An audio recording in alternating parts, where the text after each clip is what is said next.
Man, Asian families are a nightmare. From grandmas to dads to fucking love. All of this on this episode of Fake Film Fans.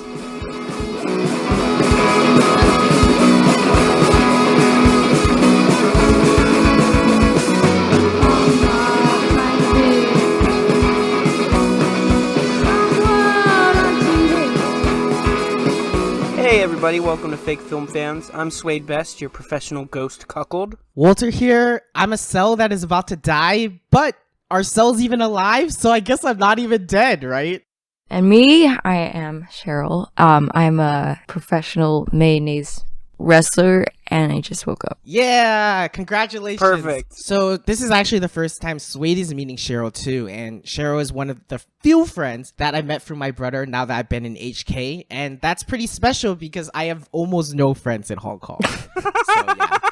Actually, so Cheryl, the reason why I wanted you on this podcast is besides the fact that you're funny and sad. Thank you. I like which that. Which is the perfect combination for this podcast. I like that description. Yeah, I don't think we've had anyone who's not funny and sad on this podcast, right? So like those are two criterias. I mean, is Tori funny? I don't know if I'd call Tori funny. Well, the other reason why though, Cheryl, is because me and Swade are the biggest fucking clout chasers of all time. We are clout chasers. Clout chasers. We're clouting. Clout. Clout.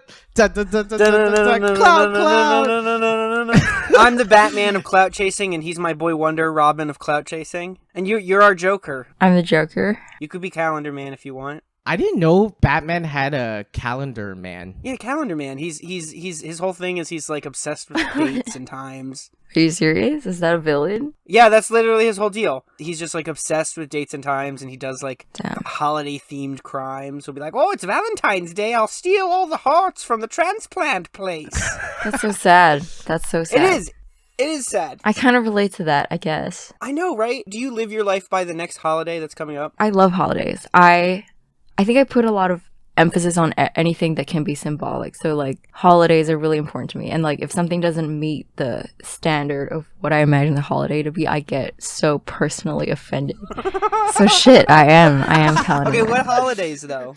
Like Valentine's Day or Christmas. I mean, okay. Or New Year's. Everything just has so much weight, you know, like I'm the person that cannot unsee the black crow that I passed by. Wait, does this also mean that your boyfriend will always have it rough on Valentine's Day? I don't think my expectations are that big. Like I'm not the kind of person that's like I want like 100 roses, but I think I just would never be the person that doesn't expect birthdays or like other people's birthdays. What is the most disappointing gift you've ever gotten for Valentine's or birthdays?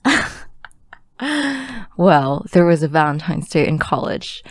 You know, I was really sweet, and I baked someone that I was dating at the time peanut butter cookies that were gluten-free or something because he was gluten-free. And then he went to New York and he like didn't come back for like a week. And then, so this is pretty disappointing. It's not a gift that I received, but a gift that I gave. And you should have known better because no one's actually gluten intolerant. No one, that's a lie. That's like not a thing. People, it's complete bullshit. It's for people who want to feel special.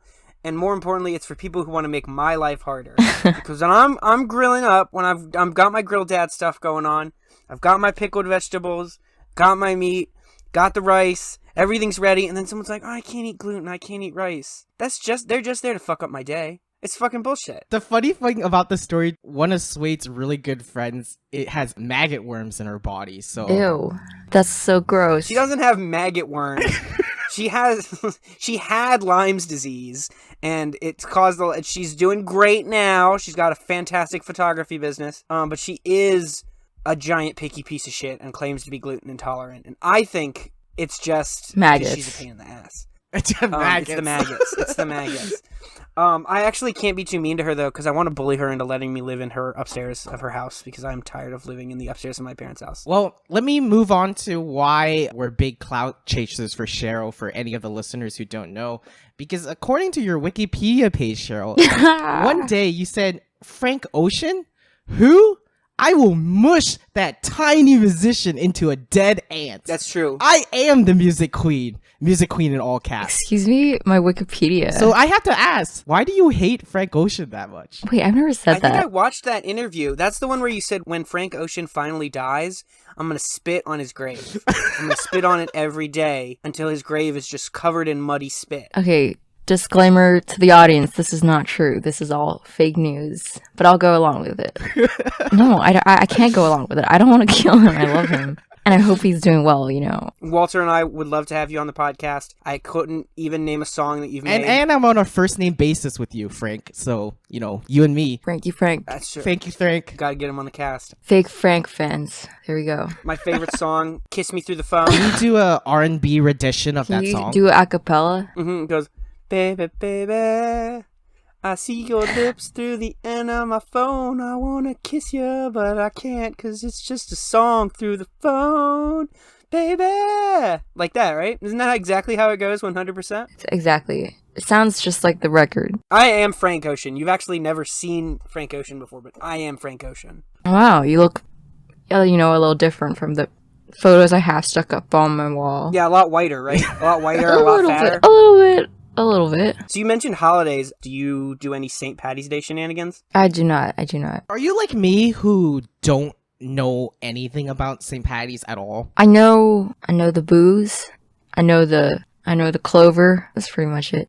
I mean, people celebrated St. Patty's Day in Boston. It was more like an excuse than a celebration. But So Cheryl, you've pretty much summed up every person in downtown Roanoke, their relationship with St. Patty's Day. The first Saturday before St. Patrick's Day, everyone comes downtown in green shirts and fishnets, and there's a giant parade filled with giant horses, and then everyone goes to their respective bars and gets absolutely fucked up. And this is not like, oh, you know, they're like drunks out. This is like Mardi Gras for Roanoke for some reason. People are drunk in the streets. People are passed out in alleyways. There's always brawls. There's always fistfights. So we closed the bookstore early the Saturday before St. Patty's Day because there's just no point in being open. Just because everyone's pissed drunk on the street. This year I got to watch a father and son scream at each other for about 5 minutes about who was drunker and who was going to drive the other one home. It was pretty awesome. and what time was that? That was at 2:45 in the afternoon. Whoever, I don't know if it was a daughter or a wife or whatever, was there just like chain smoking and being like, Daryl, come on, calm down, Daryl. Calm down, you need to relax, Daryl. And, you know, Daryl's like, no, fuck this. You know, I cut down on my drinking. And, you know, the dad's like, no, you did. He had a way higher voice than the son for some reason. No, you ain't cut down nothing. It was like fucking absolute redneck shenanigans. The last pre-COVID year, I was actually walking to my parked car, and there was just a woman passed out in an alleyway, and not like because she didn't have anywhere else to go, because those people I see sometimes, and I usually let them be. But this woman was just like in her St. Patty's Day outfit, passed out drunk in the alleyway, and I was like a little worried. And so I nudged her with my foot, and she was like, ugh. And I was like, okay, you're alive. So I flipped her onto her side. I just like kind of to make sure she didn't like vomit and choke to death. And I was just like, you need anything, ma'am? And she's like, ugh. And I'm like, okay, I'm done with this shit. So that was my, and it was so cold this year that they technically canceled the holiday festivities. It was frigid, 18 with wind chill. And people were still out in their booty shorts. People were still out in their short skirts. It's crazy. Everyone came out anyways. But it means they're doing it again this coming Saturday. So it's 2 Saturdays of chaos in a row. I'm relatively excited. Hopefully it's warmer. I don't know if there's like an equivalent of that in y'all's lives. But every year it's like this. And it's always a shit show. Do we have anything equivalent, Cheryl? I was trying to think that, pre-COVID, people took New Year's Eve pretty seriously. You know, everyone would go to Lan Kwai. I never got into the Lan Kwai culture. So Lan Kwai is basically a street where all the expats go drink. And I'm not an expat because I'm a local boy, baby. Born and bred in Hong Kong. It's true, he's a Hong Kong baby. I was wondering, like, when is it most crazy in Lan Kwai? Because I actually have never gone to Lan Kwai much, ever. I'm definitely no expert on Lan Kwai. I'm more a homebody, but I think it gets pretty... I think New Year's Eve and like Halloween, Christmas. So Swade, I have a few questions for you. First of all, what the fuck is a St. Patty's outfit? So if you're in Roanoke and you're a dude any flavor of bad nu metal jeans from the 2000s, so like Jinkos, jean shorts, anything to make you look like a giant douchebag, and then a green shirt with some stupid phrase like, give me a drink, I'm Irish, or like, kiss the Irish stone, and just like backwards baseball cap, a cigarette. And this is also only if you're white. The black people you see downtown during St. Patty's Day are just regular. They're here to party, but they don't dress up like the white crowd. And the women are always dressed, again, this is the white women, are always dressed in short shorts or short skirts with like some flavor of leg covers, usually like, what do you call them? Tights? Fishnets. Stockings. Fishnets, stockings, and then green hair and green lipstick and a low-cut shirt. A lot of flesh, a lot of green, a lot of smoking.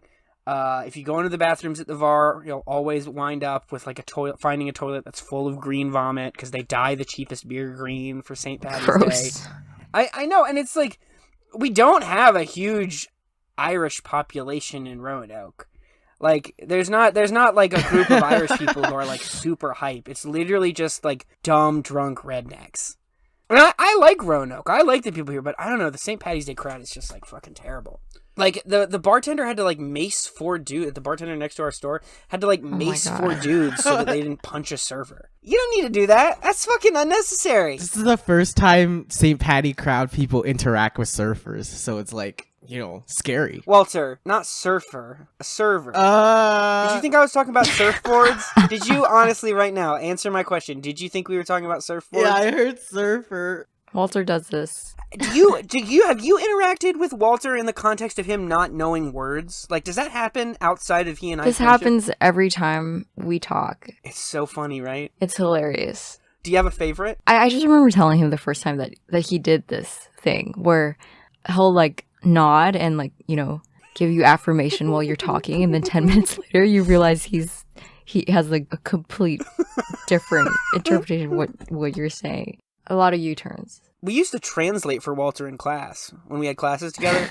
Walter would like raise his hand, and this is after because he used to take oyster sauce bottles, The one with panda on it. and when he'd finished using the sauce, he would fill them with whiskey. No. And he would drink them. He would drink them in class. That is so disgusting. Oh, and it would be like 9 a.m. I once watched Walter, and those are like 12-ounce bottles, right? Why, Walter? Why the Lee Kum-Kee bottle? Well, if we're asking why I drink in class, this is my motto. Drinking in class is not fun, but hey, at least you're drunk. But drinking in class from an oyster bottle is more fun, right? At like 8:45. Why do you put it in an oyster sauce bottle? So the popular stuff I put it in was in Dr. Pepper, but I didn't really like doing that because it made it look like I drank soda in the morning. So that was kind of weird. Which is really weird compared to whiskey. Yeah. I don't know. You know what also happened? I think one time I brought alcohol through some type of security by putting it through oyster sauce and then telling them that it was oyster sauce. And it just made me realize, wow, I can get away with things in America if I fucking put alcohol into our Chinese weird gibberish kind of bottles, and all these American security guards are like, what the fuck is this? And it kind of just became a habit. It might actually be genetic too, because my dad used to tell me that my grandma got away with bringing a bunch of weird shit into America, because whenever the customs were like stopping her and asking her like, okay, what is all this? She would just go, for soup, in her old Chinese cute short lady grandma style. Aww. That's baller. I respect that. Yeah. I mean, what would she sneak in? Just like a bunch of dried vegetables and probably some dried meat. Oh, so that is for soup. She wasn't lying. Yeah. I just don't know if they can actually get through customs, technically. Speaking of food, though, what do people eat for St. Patty's Day? Green peas. Leprechauns. Yeah, they just like go out and they suck leprechaun dicks for like 24 hours. It's not a real holiday. It's just an excuse to get wasted, which normally I'm into, but it makes people fight, which I'm less into. The surfers, yeah? Wait, say that again? It makes the surfers fight. It makes the surfers fight. They're too drunk. They can't surf. They get mad. Bro, what the fuck, man? Chill, You're dude. harshing my vibe, bro. Dude, that's why they probably fight all the time. There's no food to eat, so they're probably starving. It's probably like a famine kind of situation going on. Potato famine. Potato famine. One last question, Swade. For all your complaints about St. Patty's Day, why are you there? Yeah, if you hate it so much, why don't you just go back to your surfboard?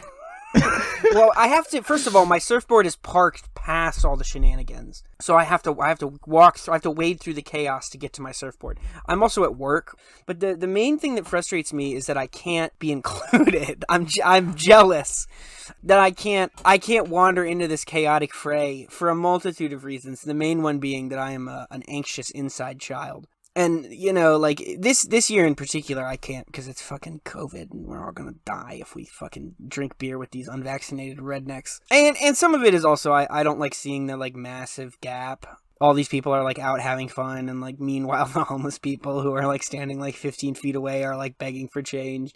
And, you know, on like, Christmas or whatever, people are, like, more giving, so they're, like, willing to give money to the homeless people and stuff.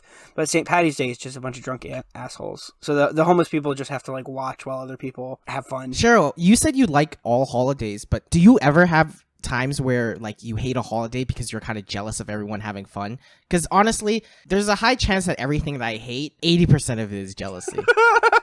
I think I feel I like holidays even for the potential for me to be jealous. And so, for sure, I feel jealous every holiday. Like, even if I were to be lonely on a holiday, I think I would still like it for its, like, symbolic weight and, like, the drama of, like, going out and Drama, that's being like, awesome. damn, that person's having an amazing fill-in-the-blank holiday. And I'm not. But I still like it because there's drama and there's something to yearn for. No, that's honestly super amazing because I am a very proponent of changing the negative emotions to be kind of something you can enjoy and romanticize.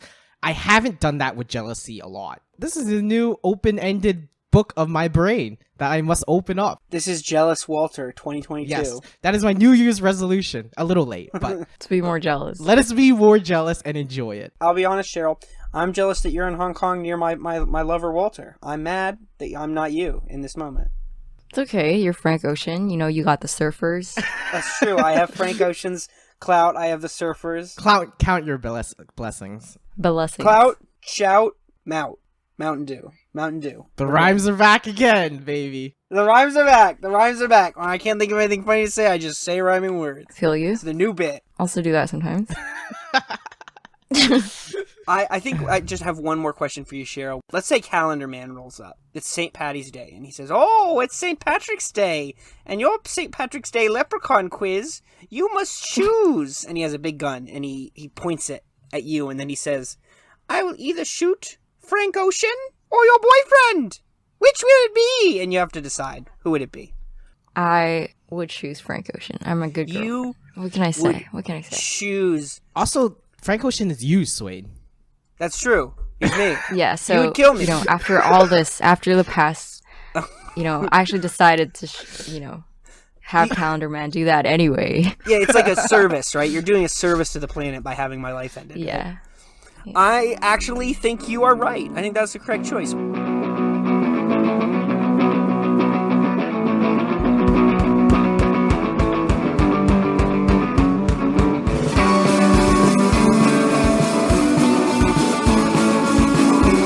A week ago, I saw Come On, Come On.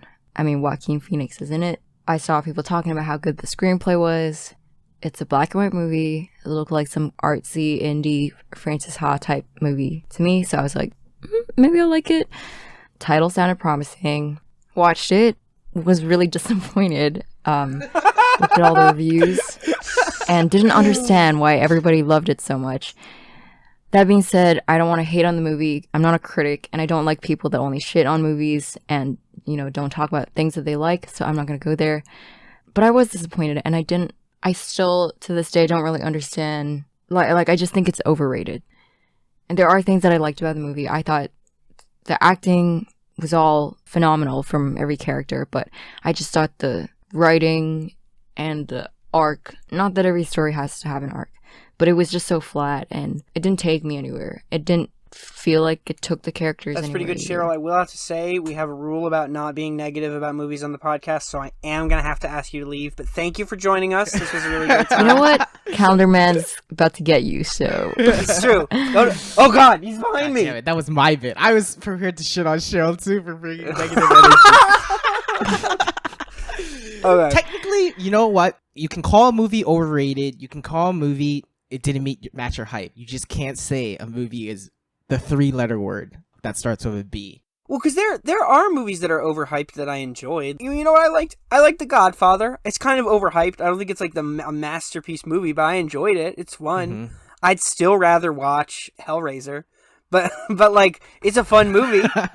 I've not seen many Joaquin Phoenix movies. I know he was in The Joker, and he was also in a movie where he gets pooped on. And those are the 2 things I know about Joaquin Phoenix. I haven't seen that one. He was the little boy in Salo? Yeah, he was a little boy. He was every little boy in Salo. We gotta stop talking about Salo, man. We gotta stop talking about that movie on the podcast. Okay. I'm interested, though. So you said the story, the movie didn't take you anywhere and the characters didn't take you anywhere.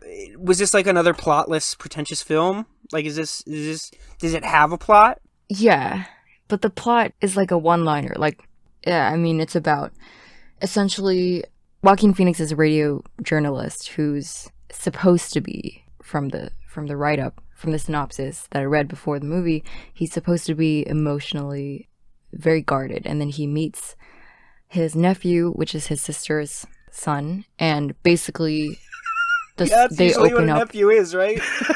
yeah, I have to explain for Walter.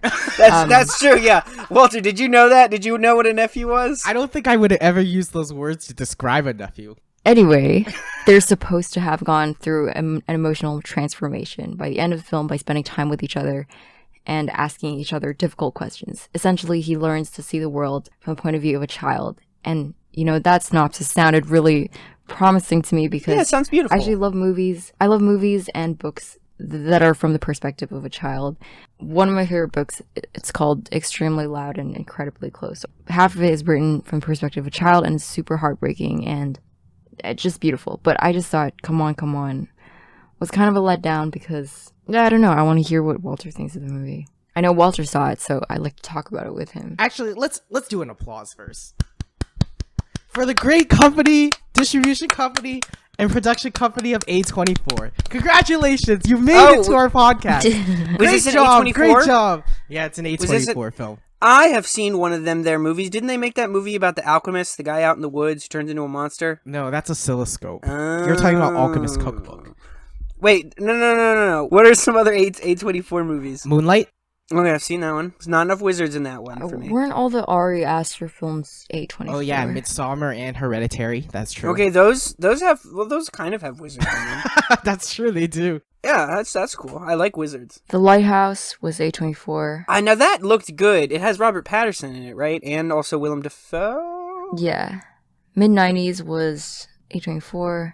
8th Grade, Lady Bird, The Killing of a Sacred Deer, The Florida Project, A Ghost Story. These are all movies I remember being at the theater while I worked there and everyone being like, all the pretentious people going to those movies. It was never like the dude in the John Cena t-shirt who was like down to see Lady Bird.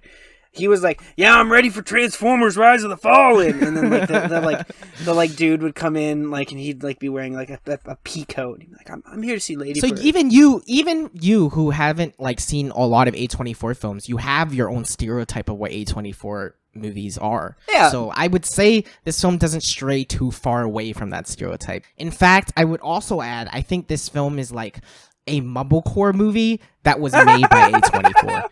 So that's how I would describe it. So That's mumblecore, awesome. if people don't know about it, it's a genre that came out in America from like the early 2000s to before 2010s, where just people made indie films with people talking and mumbling. That's why it's called mumblecore. I thought mumblecore was hip hop. I thought that was a hip hop thing. Mumble No, rap. that's mumble rap. It's like Little Pete mumble rap? Little Pete? Lil Xan? XXXTentacion? But yeah, I like the movie because the dialogue is... Do I even like the dialogue? Let me think. Do you even like where you are in life? Do I even like where I am in life? That's Yeah, what is is... this podcast? What do you like? I like Anna Karina. Sure, you like Anna Karina. So, okay, I think the film is a little cringy, but what I thought was interesting was it kind of made me sympathize with a kid that I would have gotten rid of for adoption almost on day one. And I think that made that movie kind of interesting to me. Wait, So, why yeah. are you going to give this kid up for adoption? What's wrong with Because he's spoiled, he's annoying, and he's fucking loud. And he fucking Walter. runs off in New York City. Yeah, I know what you're gonna That- say. That's you. But That I'm is not you. giving myself for adoption, dude. That's my parents' fault, not mine. If I had myself, I'd be up for adoption too. Now I'm thinking that people that like this movie are just like the heartless assholes that don't have any empathy for children at all. But you've already said you have empathy for children in other movies. No, what I'm saying is that I do have empathy, and I'm not a heartless asshole like Walter is. That's true. why I He is don't a think the heartless movie is particularly shocking in terms of like bringing the audience into the world of a child. I actually think it's important that the kid is kind of annoying. I mean, I know the kid is innocent, so I'm not taking away the innocence from them, but from the outside viewing in, the kid is annoying and has issues.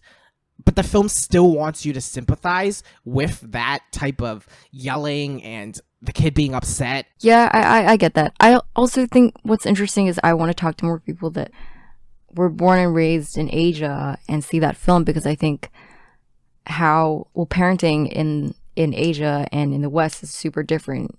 Like that same kid could not have gotten the same empathy or sympathy if they were raised by traditional Asian parents. Like, the film is just so American. It's so like, this child, he runs away, but it's really because he blah, blah, blah, blah, blah. Psychology, blah, blah, blah. But, in Asia, it would just be like, damn, you're fucking rude.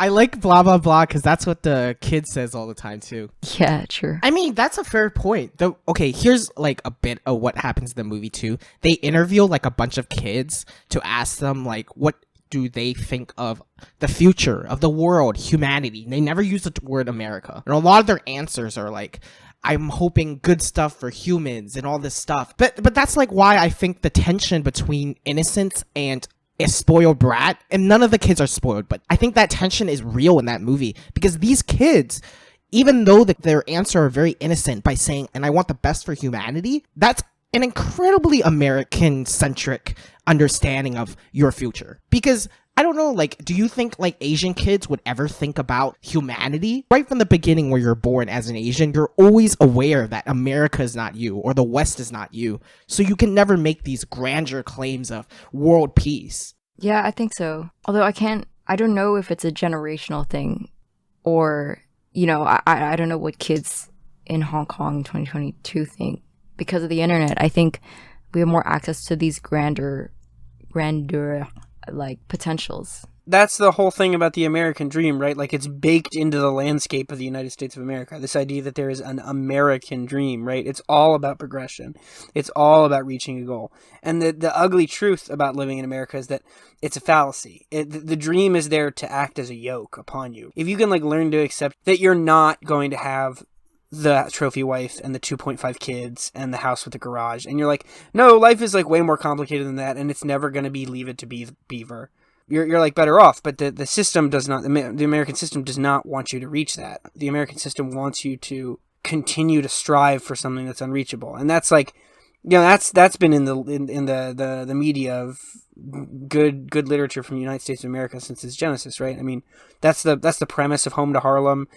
There's a lot of that in Invisible Man too. Death of a Salesman. Well, the thing with what you just mentioned is that's why this movie is unique to me, because instead of doing it in this sort of adulthood, it's a little less scary to question innocence in adults. When you start questioning innocence in kids, holy fuck, then you get some complicated problems of like, are you telling me to strip innocence from kids or what? And I think the movie never strips the innocence from the kids, telling them their innocence is bad, and I think it celebrates it, but I think it does make that innocence look a little spoiled in that American dream.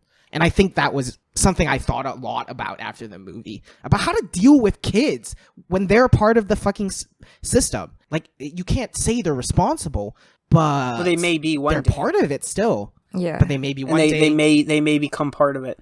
And I think you can also you can push further, right? That innocence is only allowed for certain kids in America, right? I have a friend who works downtown.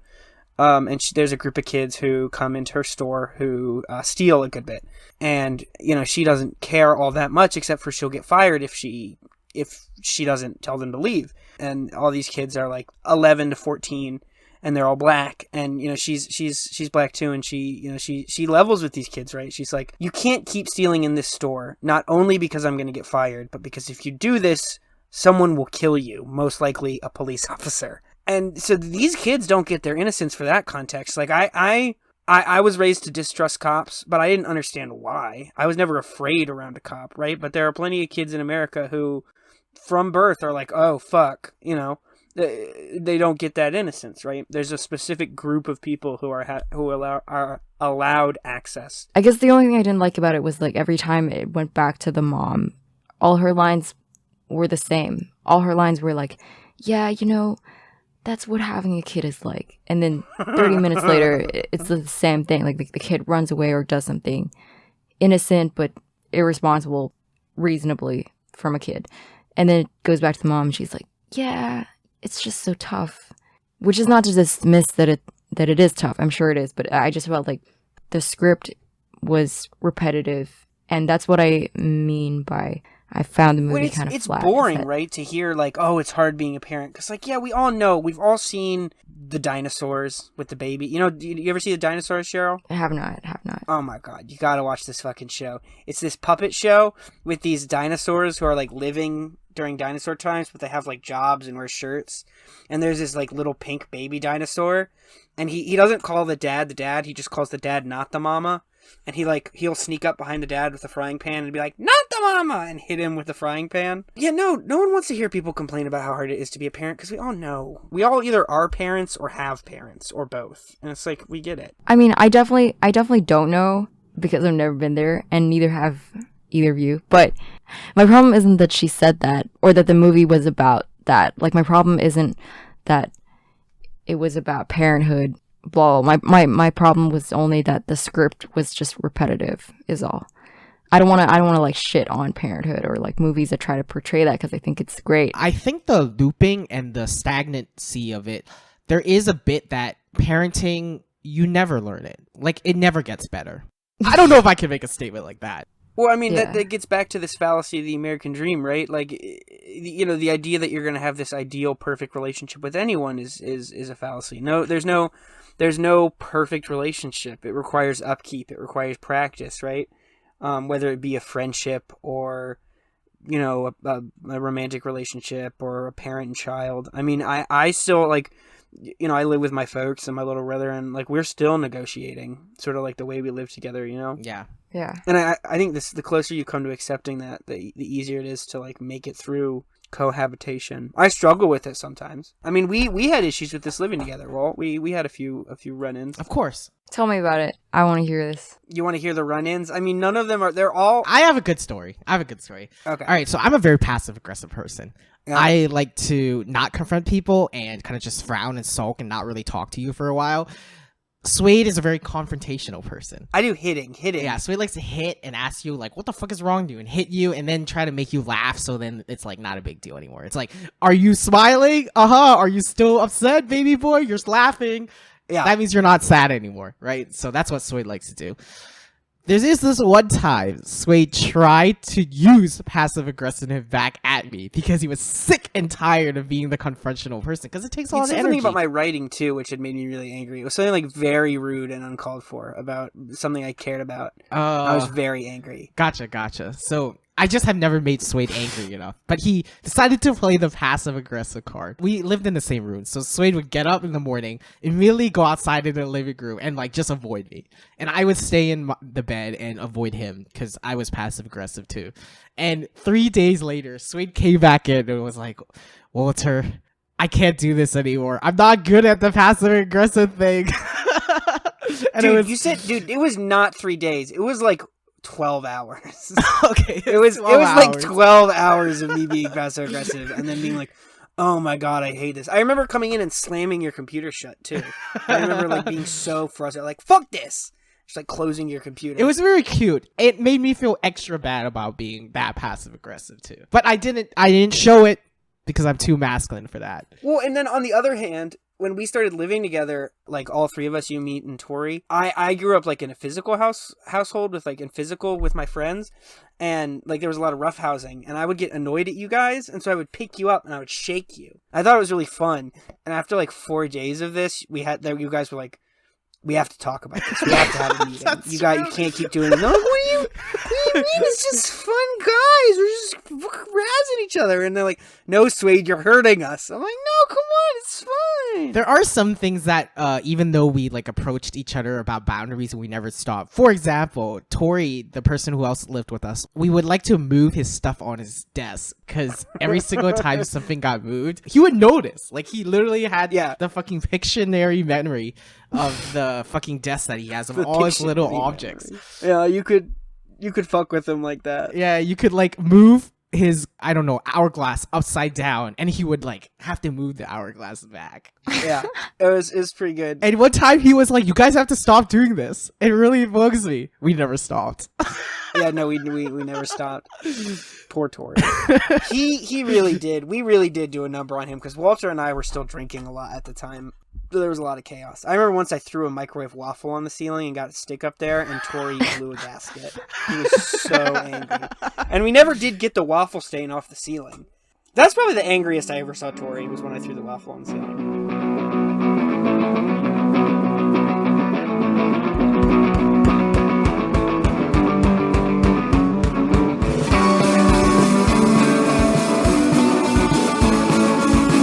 All right, so before we start, I cut this out last week because I'm a crappy editor. So I'm just going to play that clip that I cut out. I will say, though, that this film has no plot. It's not a plot. Oh, God, it's one of these. What is it with you? Why can't you just bring in a good movie that's got a plot? All right. Next week, I will fucking bring Ant-Man. Okay, bring Ant-Man. I am not bringing fucking a Do Marvel it, movie. coward. I'm not bringing a fucking Do it, Marvel coward. movie, dude. You won't do it. Okay, if I bring a fucking mainstream story movie, you have to bring the art house movie to balance it out. Okay, fine. Not an art house movie, a no plot art house movie. Okay, a pretentious film. I'll find the most pretentious, nonsensical, fucking shenanigan-ass movie I can. I'm gonna be like, oh yes, if you can see the sort of delicate balance of, my ass crack. This week, we're gonna change gears. I'm gonna bring the fucking mainstream Marvel film, and Swade's going to bring an art house movie. So Walter sent me a list of some of his favorite movies, and I was looking through, and I saw a movie called Duvidha from 1973, directed by Main Kaul, who's a sort of famous director for doing Hindi films. And I was like, oh, sweet, a ghost. Basically, the premise of this movie is a ghost sees a beautiful woman going to get married and is like, I want to be her husband instead. And so when her husband leaves, he turns into him, the husband, and goes and gets to be his wife, or her husband. And I was super excited because that sounds awesome. And I want to say a few things about this movie. One of the key things I forgot about Indian movies made in India is that their censor board is really intense. They censor a lot of stuff, and the farther back you go in time, the more censored movies are. And so I was kind of excited to see some hot ghost sex, and then I remembered that for the most part, you can't really show kissing, or at least you couldn't in like the 70s and 80s.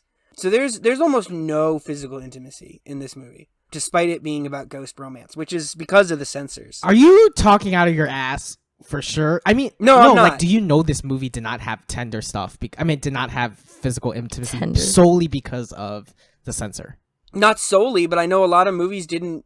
A lot of movies you weren't. There was a censor board to make sure this stuff would be allowed. All right, this is like a big thing. That's fine. I just was curious. That's all. So I watched this movie and I tried to think about it from a Walter point of view, because there's like no swords, there's no crazy action, there's nothing all that fucked up. Which are like the three things I really enjoy. And I have to say, I think there's actually a lot going on in this movie that's pretty engaging. Walter, you like colors. That's like a thing you're into, right? Colors, like in general? In cinema. So this is kind of a weird one, because there's not a whole lot of like super traditional shots. A lot of things are like done through angles, or like with characters walking behind or in front of things. Most of the things they're walking in front of are these pillars in this like eggshell white giant house covered in stairs. So you're just having these characters like walk up and down stairs. You'll just see like as the ghost husband is like walking up the stairs, he's got like a big yellow turban, and then he's dressed in a white shirt, and then the background is white, and so there's just this like little yellow hat floating on top. Or the wife character wears a lot of red and a lot of yellow, and you'll see her walking down the stairs, but you don't ever even see her head really. You just see her walking down the stairs, and it's like stark white with reds and yellows. And I was like, oh, that's like really, really quite beautiful. And there's a lot of stuff like that. And the first 16 minutes of the movie don't actually really show much footage of the characters' bodies straight on. It's all these like half shots and stuff like that. So it really is kind of like a kaleidoscope of colors and characters talking, but they're not even talking. It's all voiceover with just like static faces, which was kind of interesting and kind of cool. And then there's a lot of other segments where the characters are just like walking to or from somewhere, and they're just bird noises. They're just animal noises. And that's another moment where I'm sitting there and I'm like, man, there is not a single sword in this movie. What the fuck? And then I'm like, yeah, but if I was a sweet baby Walter looking at the screen right now, I would be like, man, that animal has been captured forever on screen. In that moment, that animal making noise in the city, and it's not a pet. It's just so beautiful. You know, like, so I was like, okay, I get it. Finally, you see a full-on shot of the female lead, and I was like, oh, okay, I see why Walter likes this movie. She's very cute. She is right in Walter's strike zone.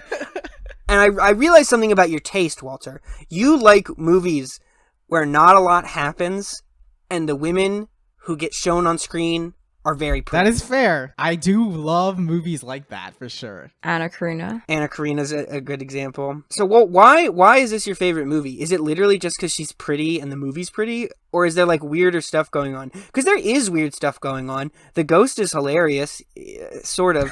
There's not a lot of jokes, but there's, like, a funny bit where, like, they trick the ghost into going into a bag, because the ghost has been living in a banyan tree, and then he sees the woman, and he's like, oh, I love her, I gotta become her husband. And the husband eventually comes back, and they're like, oh, fuck, which is the husband?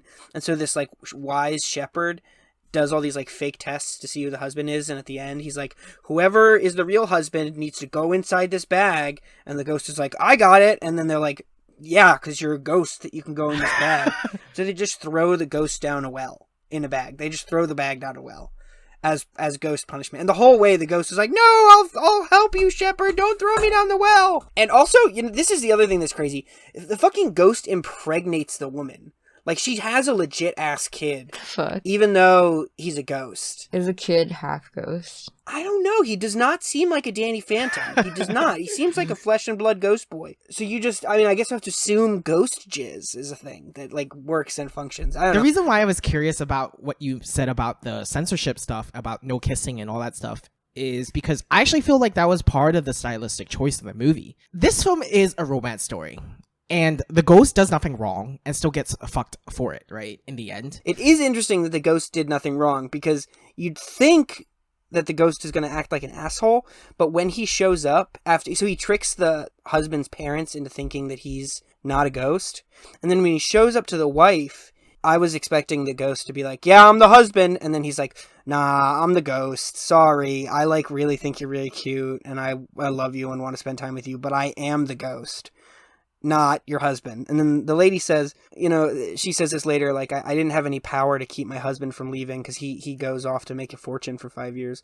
And I couldn't say anything about that and coming here. So why would I say anything about having the ghost leave? And very apathetic. There's a lot of apathy from the wife in this film, and anxiety, but like apathetic anxiety. She doesn't want to, she's very nervous about leaving her village and going to this like fancy ass house. There's like a whole section where she even says, oh, what is the line? Because it's fantastic. My mother's womb held me close, but my father's home did not, right? Because her parents were obsessed with her getting married. It's just like so heavy. It feels like a Sylvia Plath line. I mean, that's like a fucking Sylvia Plath line to the T. Yeah. And actually, some of the apathy that the main female lead presented reminded me a little bit of some of the apathy that you see in The Bell Jar. The stories are very different, but a similar level of like inability to make emotional statements, right? Like living in an emotional world and making statements, but not making statements that are like, I want this, or I need this, or I feel this. So there's like a lot of stuff going on with her as far as like apathy goes. It's really interesting. So that my relationship with this movie is complicated, but I want to know why, Walter, this is one of your favorites. Let's dive straight into it. Let's go with the full fucking pretentious fucking shit. I am gonna introduce a phrase I just made up. I want to say that Duvidha and in general Main Kaul's films for me show a type of discontinuous poetry that I really like. A thing where flow sorry, people are already shaking their heads. Such a fucking pretentious douche. What are you talking about? Go on. It is very related to what I am obsessed with this film about, the fragmented shots of people's bodies. My favorite part is the conversation part. A lot of times these characters are talking to each other, but as you said, it's a voiceover. Yeah, so the characters are just looking either at each other or directly at the camera. Directly at the camera, exactly. Conversations are supposed to feel personal on a communicative level. You and me are talking, and there's this flow where we together are in the same mood or in the same zone. Right, there's a back and forth. But is every conversation like that? Sometimes the best conversations don't happen like that, where two people are so self-centered into their own thoughts and they're just throwing ideas into one another's, into this space of conversation that never actually gets digested between each two other. I would say debates are like that. That's why debates are on TV. Swade's face is like super mad. I'm like flabbergasted. I'm not mad. I'm just like, that fucking mess you just said about conversation. What the fuck are you talking about? Cheryl, do you know what the fuck he's talking about? Does that make sense to you as a statement? Not really. Okay, good. It's not just me. And I'm normally good at figuring out what you're fucking talking about. I think what the problem is I'm not a very poetic person. Okay, so fuck the debates and stuff like that. I might have like gone at this in the wrong way, but Cheryl, can I ask you a question? When you write music, is it not that some of your songs feel like you're piecing together fragmentations and then connecting the fragments together so that there's only a very unstable thread of stability that links the two fragments together, and that is almost more pretty than a continuous link of just things that make sense that Totally. flow? Yeah, Cheryl, don't you know when the stability of the unstable stability makes a fragment of connections? It's so beautiful. I kind of get that. I mean, Can you explain it to me then? Because I didn't get any of that. I guess you don't have to use the word stability or instability. It's just breaking, abstractifying. No, backspace. Essentially, I think what he's trying to say is that sometimes it's prettier when things aren't. Sometimes the train is prettier if the carriages are not linked to each other. I mean, I was giving both you and Walter a hard time, but I think that does make sense. And I think one of the core differences between Walter and I is that I'm not really interested in things being pretty. I actually get bored of pretty very interesting. I'd much rather have something be upsetting or gross. So, like, I really like Gummo. For that reason, it was gross.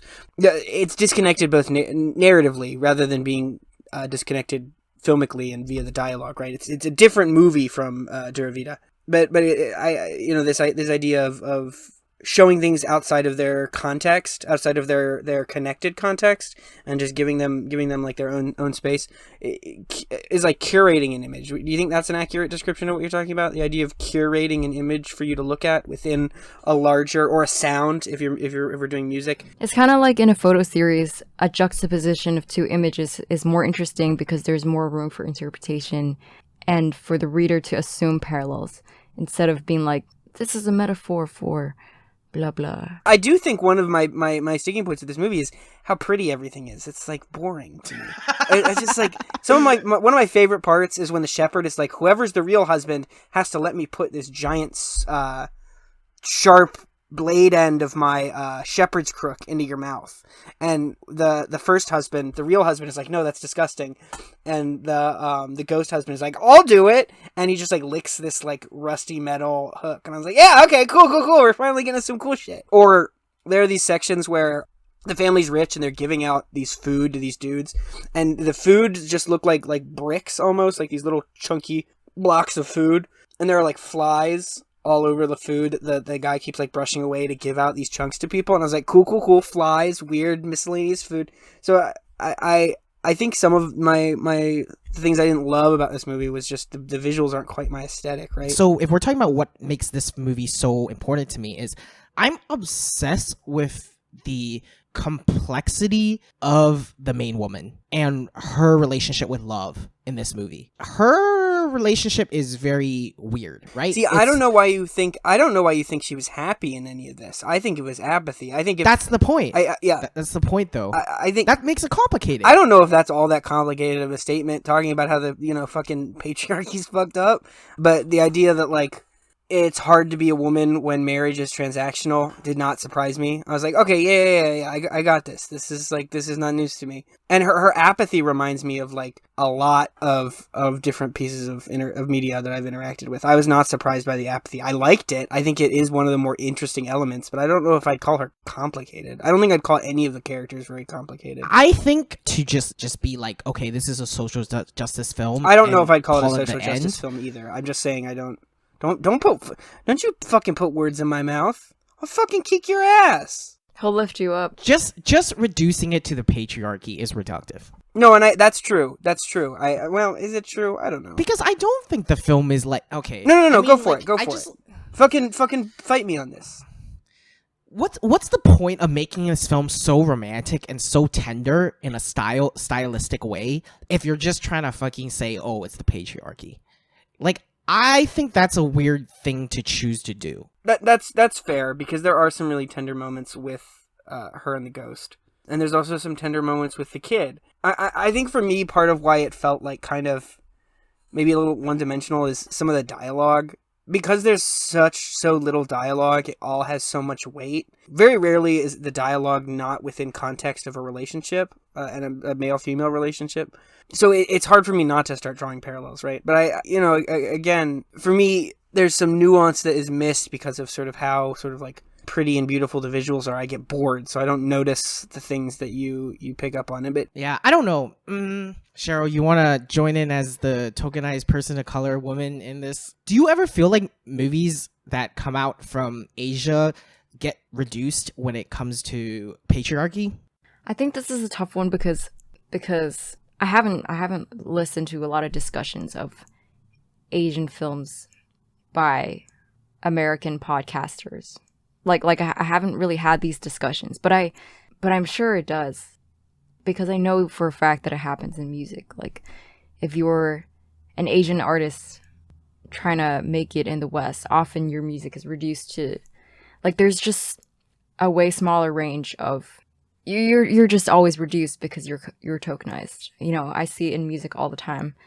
Writers and artists, like musical artists that come from Asia, they're often only ever applauded for it's always portrayed as like their obsession or devotion to their culture.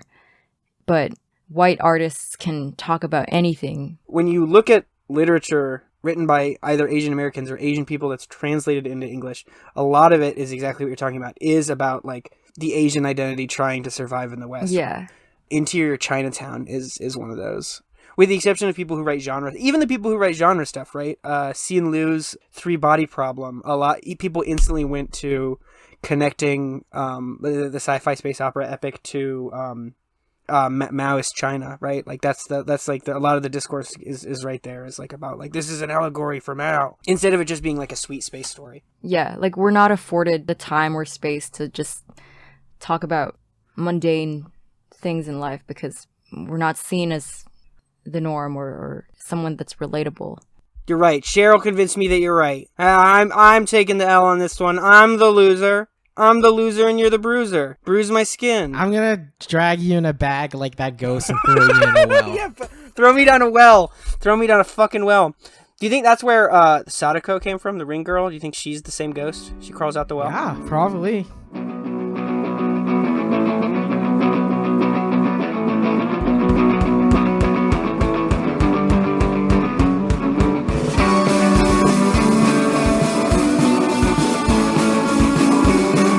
I brought is Shang-Chi and the Legend of Ten Rings. Sorry, I kind of forgot the title. It's too long. It doesn't make sense to me. Why do we need a movie that has such a long title? Oh, this is like an actual Marvel movie. I'd forgotten this came out. Dude, you brought an actual legit-ass Marvel movie. I did. I promised, you fucking idiot. I fucking promised. I did cheat a little because it is about Asians. So in order to make this deal fair, I do want to talk a little bit about plot. Well, one guy named Shang-Chi was wandering around in a Chinatown somewhere on the West Coast, and Awkwafina, his childhood friend, has a huge crush on him. And then Shang-Chi gets a ton of powers. Shang-Chi has to find his dad. That's what happens. And his dad is the ultimate villain. And what is the 10 rings? Does he have 10 magic rings that shoot lasers or something? His dad has 10 magic rings, and he is supposed to inherit it. See, this is why I can't do plot. I just, like, plot doesn't... It's hard for me to connect the dots for me to even explain it. You know what I mean? It's a Marvel movie, right? So, I mean, like, we can explain the plot. I've never seen the movie, but I can explain the plot really quickly. Dude doesn't have a whole lot of power, has a fun friend, gets power. As it turns out, the villain is someone close to him in some way, shape, or form, and it causes strife and emotional issues. But in the end, he manages to win and gain more power. But something else happens that connects it to a movie that's going to come out later. That pretty much it?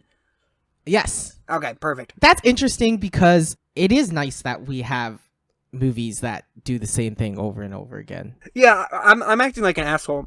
I really like Guardians of the Galaxy 2, which literally has the exact same plot. I mean, that's literally the plot of Guardians of the Galaxy 2. And I really like that movie. It actually makes me cry every time I watch it, and I don't feel that way about any other Marvel movies. But in the end, when Yondu is, like, let out of the ship, and, like, his friends who, like, banished him because they thought he was a bad guy, but he shows to be a good guy in the end, are, like, there and are like, he deserves a warrior's funeral. And I'm like, oh, I have a dad, and one day he's gonna be dead. Oh no, oh! And I start feeling sad and crying. When I said Marvel films do the same thing over and over again, and that's, like, kind of nice, I don't mean that as a joke. I do think there's something very meaningful about taking a similar plot and moving into different contexts and allowing people from those different contexts to feel more connected to one or the other. Do you like Marvel movies, Cheryl? Do you have a favorite superhero flick? Well, I'm not a Marvel fan in that I'll watch every Marvel film that comes out. I haven't really seen that much of it. But Shang-Chi, I don't remember if I cried when I saw it in the cinema, but I think I did. And there was something different about this one that isn't just because of Asian representation or anything. But, like, I thought that the actor who played the dad, Tony Leung, he's like a fucking iconic Hong Kong actor. And it was, like, really touching that he's like out in Hollywood and doing all this shit. And I think his rendering of the dad was so human. And I think all the characters in this film were so humanized and that they were flawed. And you could see that, like, even the villain, it came from, like, his actions came from a place of pain and love, actually, just a bad way to show it. I don't know, I just thought the film was so humanizing, and it felt more layered and, like, multi-dimensional than a lot of other Marvel films that I felt like were so binary, like, you're either good or bad, and you either are trying to, kill someone or save someone, but this felt so, like, every character had so much internal conflict, and you could really feel it from the acting. And I thought, I don't know, I fuck with this movie. I think it's good. Except Awkwafina, her internal conflict is not that serious. Yeah. I wanted to say that that's exactly what I wanted to move on to, because Cheryl, you mentioned is that you don't think it's just because of the Asian American stuff or the Asian stuff. But I am a little curious about exploring that a little deeper. Let's go. In order to set that context, Swade. So when Black Panther came out, there was a huge amount of discourse. I kind of feel like Shang-Chi didn't receive that discourse in the same way. Do you think it was just because of COVID? Because I wasn't living in America when this film was released, so that's why I don't remember or know. You weren't in America either, right, Cheryl? I was not. I was here. Did you feel that the discourse was, like, different, though, right?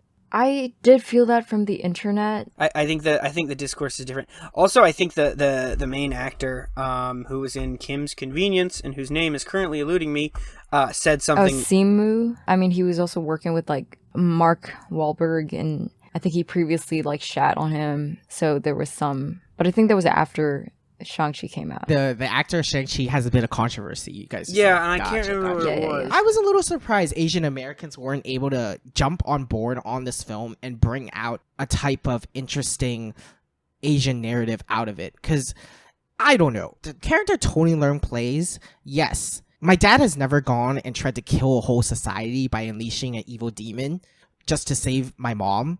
But sometimes I think my dad's thinking of what love is not that far off. I think there's sometimes my dad gets to this point where he thinks responsibility is so important to defining what love is. He lets that type of responsibility overcome what Americans or what we want to call healthy love. And when that happens, that makes the son's relationship really complicated because he also feels that type of responsibility, but also gets the full brunt of the toxic responsibility. And then Shang-Chi's sister, also a character that I fucking love because she has to deal with having the neglect of the responsibility, but also not being able to be a little free of without that masculine toxic responsibility too. That's why I was surprised that you don't think it's like very centered into Asianness. What I meant was that I don't love this movie just because it's an Asian cast. That's all I meant. Okay. Yeah, that's interesting because that kind of goes back to what we were saying about Come On. The familial relationships in Shang-Chi are treated so differently than the innocence that we allow for that child in Come On. Just love is so different traditionally in Asia. I think the way it's shown or expected. I think it's changed throughout the generations with the internet and with, essentially with the internet. It's almost like love is becoming globalized and homogenized in a sense. Oh, that's awesome. That's cool. I don't know. I don't know if that's cool. As in, I don't know. I don't know if it's a good thing because I think it's good that because of the internet, we can all learn what healthy love is, and we can learn that you should have boundaries and you should have expectations and that you deserve to be loved, all that. But, in Asia, especially in families, the way you show love is, how would I describe it? It's kind of more... It's acts of service, right? I mean, that's a Western term. Man, I'm just going with the 5 love languages, classic piece of literature. 5 love languages. I think in Asia, it's so strict and extreme, but I don't mean strict in the like Western gaze way, like, oh, Asia's so strict, but I think so like I'll do anything, and like just because I yell at you doesn't mean that, like, it's clear, like, can't you see that I love you? Yeah, I'm yelling at you, but bought you like 1 million bags of chips. Like, it's so obvious that I love you, but in the West it would be like, what the fuck, like, this is like love bombing and you're being selfish and you think just because you intend something that it's received that way. But in Asia, like, if you prove yourself that you would go out of your way to do something, that's all that is. It's just sacrifice. Love is sacrifice in Asia, and I think in the West it's so much more about communication and it's reciprocal. I think that's really interesting because there's this narrative that gets presented in the West that's like that is being a very negative thing, right? Like that the relationship between families and all the like family drama movies are like, you don't see how much I sacrificed for you, son. I used to wake up at 4 in the morning to go to my job, and then the kid's like, all I wanted you to do was play catch with me. I didn't need all the things, right? I mean, that totally is the opposite. And the reason I said it's cool when you said love is being globalized, I don't think that love is being globalized is cool. I think you're right that it's maybe not a great idea. But I had forgotten how complex love is because I feel it so much. Can I talk about my favorite scene that embraces Tony Leung's great acting and the love that we're talking about? Yeah. Go. So basically Shang-Chi runs to fucking America, be the great land of love, because his dad beat him to get good at martial arts all the time. And basically, by the way, family dynamics, the mom dies and gets killed, and the dad always wants to get revenge. Revenge on who? I forget exactly. So basically the mom's also originally like a fucking fantastic, like, they're like the best at martial arts or whatever school they're in. And then they get married, and I think the mom, does she stop doing martial arts for the kids or she something? Loses her powers. She loses her because she gets married? Because she leaves the village. I see. So she goes to his village, and because of that she loses her powers. I don't know who it was, but basically the mom's at home with the kids, and then some people come and burn down the dad's village. They try to, but in doing so, they kill the mom as well. So the dad's a villain because actually he wants to take revenge. it really is because of loss and grief. So there's all this buildup about like him running away, how he's scared. He meets his sister before he goes to his dad, and his sister and him have drama that they kind of talk out but not really get resolved. Because the whole time they're being chased by his dad's minions as if they're like coming out to capture you and fuck you up. And finally, they get a chance to meet the big boss, Tony Leung. And you're like kind of anticipating what the fuck is is he gonna be mad? Are they going to jail immediately? So Shang-Chi comes in and Tony Leung looks up. That scene of like love, I don't know. It's like that whole movie for Shang-Chi, all he was thinking about was about his dad's abuse. But because Tony Leung looks at him with such a connection and almost as if Tony Leung doesn't even recognize all the abuse he did to Shang-Chi. Shang-Chi has a hard time not forgiving that. And my dad does that to me all the fucking time. There's so many moments where I'm so fucking angry at him for doing some really shitty things. And he's never gonna recognize it. But sometimes he just does these acts or stuff that's like so obviously that like he loves me. I almost can't even hold on to all that baggage of stuff that I'm upset about. Don't you think that well, essentially that's like forgiveness, right? It's like that moment summons your forgiveness for him because like precisely because you know that he doesn't recognize what he's doing. Like if he did, you would be more like, dude, you know you're hurting me and you're still doing it. But it's the unawareness that makes it forgivable, which is not, I don't know if that's good. Surely translate it into a toxic relationship, that's not good. Like it shouldn't always warrant forgiveness. Do you think there's a difference between forgiveness and love, right? You know, that maybe it's worth acknowledging the fact that you can love someone despite the things they've done. You can love them without forgiving them, right? I mean, that those two things can be held in the hand at the same time, that it's not like either you love someone or you're angry at them. More often than not, it's like it's a net, or not. It's a net. It's a net. It's full of tied knots. I don't think it's mutually exclusive, but I think that forgiveness is in the net of, it's a tied knot, but it's in the net. Like I think forgiveness is inside of the net of love. And I think if you forgive someone, it's because you are putting yourself in their shoes, and you can only do that if you have the capacity to love someone and the potential to forgive them. For me, the term forgiveness is an interesting term.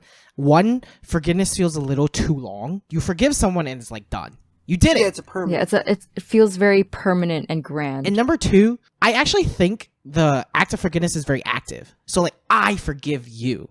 But dude, sometimes when my dad or like when Tony Leung gave those eyes to Shang-Chi. My dad, Tony Leung. I don't think.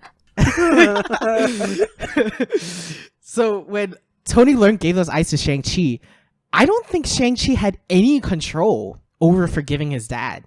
And it's almost like your sense of agency completely collapses onto the understanding of the family structure of love. Yeah. That's why I think it's hard to explain, because agency is so important in emotional control in different civilizations. But I think you feel an emotion because your agency is stripped away from you. The emotion comes because your identity is taken away. I think in modern psychology, in this era of like healthy love and communication and self-care in the West, I think what all of that comes from this American sense of wanting agency over your emotions. Like we're learning how to communicate our love because we want agency. We want labels like, I'm feeling this way. And communication, I mean, it's just words. And I think in Asia, there's less of that agency. We don't have agency of that because we've never learned, because it's still taboo to, admit that you're hurt, in Hong Kong, at least. Because of that, forgiveness in Asia is not active, I think. Less so. If you were to tally it, there's probably less moments of like, you know what? I understand that this person did this to me because of this, and therefore I forgive them. It's more instinctual and like primitive in a way. Like that moment you were saying, it's an act of empathy, but we don't have the words for it. We're not gonna break it down and be like, this happened. It's just a feeling. Cheryl, is there a personal story about your dad that you wanted to share? I realized I didn't ask you for any of it. This isn't a specific story, but I think on my dad's side of the family, the way my aunts and my dad are brought up to express love is through like excessive generosity with like buying food. There's something so sad about that. Sad in like a nice way. Just it's so innocent almost. It's like a child, like this like really stubborn, I'm gonna buy all of it kind of. Just the stubbornness of it, I think, is really touching, I guess. There's like a childlike ignorance to not knowing how to express something but wanting it so bad. And you're doing it wrong, but it's so obvious that you want the other person to feel that you feel this way about them. And I think that's the kind of like childlike naivety that I think is so powerful in literature and movies and all that I think come on didn't really, there was no desperation in that movie from the child's perspective that I think I wanted to see. I'm glad that you also cried to Shang-Chi because, dude, there was something about coming out of that movie that I was like, I know this is a Marvel movie and I know these feelings are a little like simplified, but what the fuck? Yeah. I am connecting to this movie on some fucking it deep made me personal feel level. That's what these Marvel movies are good at. They're so good at like finding that like one little spot in your armor and just poking at it, right? And that's why there are so many that are so popular, right? No matter how pretentious it gets, no matter how from now on I'm never ever going to bring another major movie and I'm only doing art house experimental movies from now on, just remember, I do care about these movies. They struggle to explain concepts that actually don't have words for, but they try to do it in such a fucking mega repetition to such a wide audience. There has to be something there. Do you think it's less exploration and more presentation, right? So like Guardians of the Galaxy, they don't explain the anxiety of loss. They just show it. You're like, look at this. Isn't this sad? Isn't this something you can connect with? They present Guardians of the Galaxy, Shang-Chi, Call of Duty Winter Soldier, Batman. Call of Duty Winter Soldier. Yeah. Fucking Captain Amazing. Michael Jordan and the Guardians of the Galaxy. Michael Jordan, Catboy. The Incredible Shrinking Woman. Yeah. Special shout out to Sid Seijo. Shout out to you. Your first comment on iTunes. They write, "This is quite literally one of the greatest film podcasts I've ever listened to. I've learned so much about film, and the hosts are so funny and insightful." Yeah, I think they're just talking about me. I was going to assume that they'd never even listened to the podcast before, but you want to say you are both insightful and funny? No, I just want to say I am the host, and you are a hoe. I'm a hoe. I'm a hoe. We're actually really, really happy. I'm not even gonna lie. I kind of teared up out of sadness that I was so lonely that we'll never meet and that we're not friends. Hey, you know what? We might not never meet. Shoot us an email at fakefilmfans.com and give us a shout out. Maybe we'll get you on the podcast. Don't forget, we got to get to 50 5-star reviews for the belly slap of destructive proportions. I actually hung out with my buddy Austin, who was on the podcast like 2 days ago, and he looked me dead in the eye and he's like, "I'm gonna slap your stomach so fucking hard."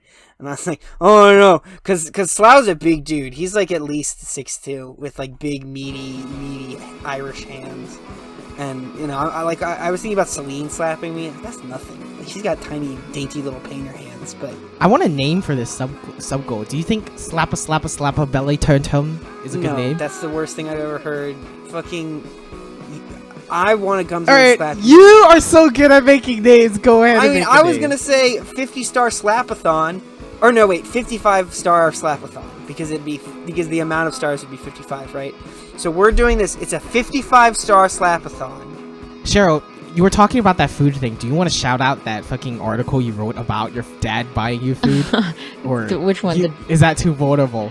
Okay, so everyone who's listening, if you want to read I wrote this thing that was in some thing on the internet. If you want to read, it's kind of about food is love, which is such a cliche topic, honestly. We'll tweet it, so check out our Twitter. We'll post a link to where you can read it. My Twitter is cehryl. I tweet dumb shit. Follow me. Alrighty, perfect. Yeah, I think we tackled a lot. We tackle a lot every episode. We're probably gonna go back to the original format of Walter watching 4.5 hour long movies of just like shifting colors and me watching movies with like swords and boobs. And, We're just better at that. That's just what we are. We're better. I mean, let's say I'm the common man. Thank you for joining us. Thank you, Cheryl, Walt. I love you. Thank you for having me. Thank you for having me. Hey, we'll get you on again. I think the only thing left to say is if you're gonna watch a movie, do it with the lights off.